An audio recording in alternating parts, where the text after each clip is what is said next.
ইরানের পর ইসরায়েলের টার্গেটকে কোন দেশের নাম আছে সেই তালিকায়? তুরস্কের সাথে ইহুদিবাদী দেশটি সাম্প্রতিক উত্তেজনার কারণ কি? রিসেপ তাইয়েপ এরদোগানের দেশ কি ইসরায়েলের সাথে উত্তেজনা বাড়াতে চায়, নাকি ন্যাটোর সদস্য তুরস্ককে যুদ্ধের ময়দানে টেনে আনার পরিকল্পনা করছে ইসরায়েল? চলতি বছর সারা বিশ্ব অশান্ত হয়ে আছে যুদ্ধের দামামায়। বর্তমানে বিশ্বের অর্ধেকেরও বেশি দেশ যুদ্ধরত। ভিজুয়াল ক্যাপিটালিস্ট নামের একটি সংস্থা বলছে, বিশ্বে এখন এমন অনেক প্রজন্ম বেড়ে উঠছে যাদের জন্ম হয়েছে যুদ্ধের ময়দানে। আচ্ছা, পৃথিবীতে সবচেয়ে যুদ্ধবাজ দেশ এই মুহূর্তে কোন দেশ জানেন? এক কথায় যে উত্তর আসবে তা হলো আমেরিকা। দেশটি তার 248 বছরের ইতিহাসে 232 বছরই যুদ্ধে কাটিয়েছে। সম্প্রতি সাবেক মার্কিন প্রেসিডেন্ট জিমি কার্টার ডোনাল্ড ট্রাম্পের সঙ্গে এক ফোন আলাপে বলেছেন, আমেরিকা বিশ্বের সবচেয়ে যুদ্ধপ্রেমী দেশ। তবে আমেরিকার কাতারে যুদ্ধবাজ হিসেবে আরেক নাম ইসরায়েল। কিন্তু ইসরায়েল আমেরিকা কেন এত যুদ্ধ করে? গবেষণা যা বলছে তা হলো, আমেরিকা নিরাপত্তার জন্য নয়, বরং অর্থনৈতিক স্বার্থ, রাজনৈতিক প্রভাব বিস্তার এবং অস্ত্র বিক্রির লক্ষ্যে যুদ্ধ বিস্তারের চেষ্টা করে। আমেরিকার অর্থনীতির বড় শেল্টার তাদের অস্ত্র নির্মাণ শিল্প। কেবল 2023 সালেই এই দেশটির অস্ত্র বিক্রি পরিমাণ ছিল $238 বিলিয়ন। এছাড়া বিশ্বে যত অস্ত্র বিক্রি হয় তার 51%ই আমেরিকার কোম্পানিগুলো বিক্রি করে থাকে।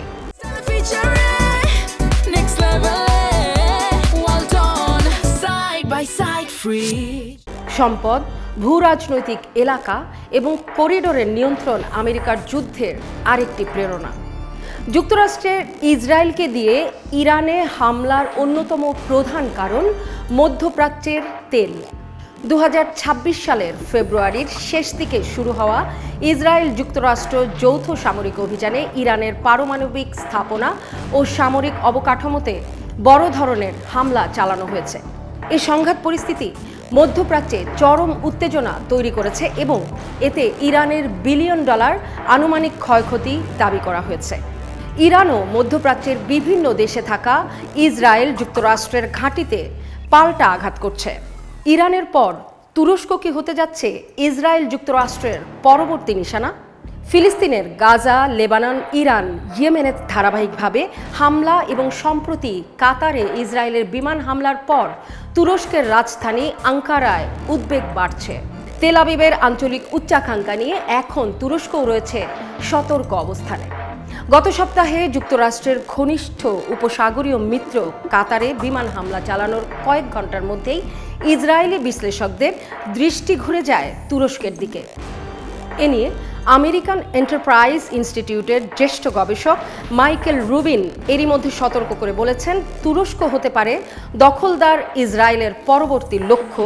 ন্যাটো সদস্য পদও তুরস্ককে রক্ষা করতে পারবে না।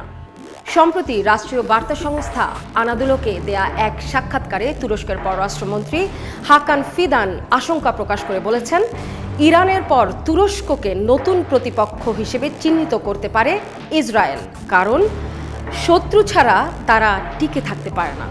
তুর্কি পররাষ্ট্রমন্ত্রী বলছেন, বিশ্ব হরমুজ প্রণালীতে অবাধ ও নিরবচ্ছিন্ন নৌ চলাচল চায় এবং তুরস্ক শান্তিপূর্ণ উপায়ে হরমুজ প্রণালী পুনরায় খোলার পক্ষে। তবে এক্ষেত্রে সশস্ত্র আন্তর্জাতিক হস্তক্ষেপ গুরুতর চ্যালেঞ্জের সম্মুখীন হবে বলে মনে করছেন তুর্কি পররাষ্ট্রমন্ত্রী। সিরিয়ায় ইসরায়েলি হামলা তুরস্কের জন্য গুরুতর ঝুঁকি তৈরি করেছে, সে বিষয়টিও উল্লেখ করেছেন তুর্কি পররাষ্ট্রমন্ত্রী। ইরান যুদ্ধের কারণে ইসরায়েল সিরিয়ায় কিছু নির্দিষ্ট পদক্ষেপ থেকে বিরত থাকছে, তবে শিগগিরই তারা বড় পদক্ষেপ নিতে পারে এমন আশঙ্কা এখন তুরস্কের। তুর্কি প্রেসিডেন্ট রিসেপ তাইয়েপ এরদোগানের একজন উপদেষ্টা তীব্র প্রতিক্রিয়া জানিয়ে বলেছেন, ইসরায়েল যদি তুরস্কের ওপর হামলার চিন্তা করে তাহলে দেশটির জন্য ভয়াবহ শাস্তি অপেক্ষা করছে।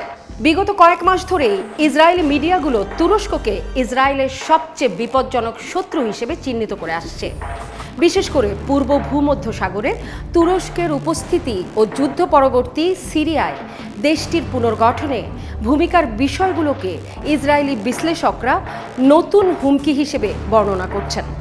এদিকে গাজায় চলমান হামলা এবং আঞ্চলিক আগ্রাসনের মধ্যেই তুরস্ক গত অগাস্টে ইসরায়েলের সঙ্গে বাণিজ্য ও অর্থনৈতিক সম্পর্ক স্থগিত করে এরই মধ্যে পাল্টা প্রতিক্রিয়া দিয়েছে। আটলান্টিক কাউন্সিলের নন রেসিডেন্ট ফেলো কাতার ভিত্তিক সংবাদ মাধ্যম আল জাজিরাকে দেয়া এক সাক্ষাৎকারে বলেছেন, ইসরায়েল সীমা ছাড়িয়ে যাচ্ছে এবং এর পেছনে যুক্তরাষ্ট্রের সরাসরি সমর্থন রয়েছে। আঙ্কারায় বিষয়টি অত্যন্ত গুরুত্বের সঙ্গে দেখা হচ্ছে। ইসরায়েল আঞ্চলিক আধিপত্য বিস্তারে বদ্ধপরিকর। কাতারে হামলার পর তুরস্কের মধ্যে আরেকটি শঙ্কা জন্মেছে, তা হল ন্যাটো জোটের প্রতিশ্রুতি কতটা কার্যকর।